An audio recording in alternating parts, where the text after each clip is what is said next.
नमस्कार, मी doctor Praveen Narkide, vascular endovascular surgeon Nashik. 6 August आपण नॅशनल वॅस्क्युलर डे म्हणून सेलिब्रेट करत असतो, ज्यामध्ये आपण ॲम्पुटेशन फ्री इंडिया आणि ॲम्पुटेशन फ्री वर्ल्ड असे 2 कॅम्पेन रन करतो.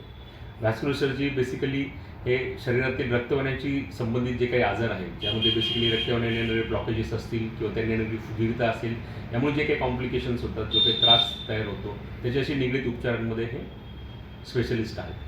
ज्याप्रमाणे हृदयाचा अटॅक असतो, त्याचप्रमाणे हात, पाय, किडनी, आतडे, मेंदू या सगळ्या अवयवांचे अटॅक होत असतात, जे बेसिकली ब्लॉक आल्यामुळे किंवा रक्तवाहिन्यांना फुगीरता झाल्यामुळे होतात. वॅस्क्युलर सर्जन हे त्या आजारांचे स्पेशलिस्ट आहेत, ज्यामध्ये अँजिओप्लास्टी आणि बायपास या गोष्टींची मदत घेऊन हे हात आणि पाय विच्छेदनापासून वाचवण्यासाठी मदत करत असतात. रोज 30 मिनिटं चालल्याने बॉडीमध्ये सर्क्युलेशन हे बऱ्यापैकी चांगले होते आणि काप मसल्सचं स्ट्रेंथही मिळते.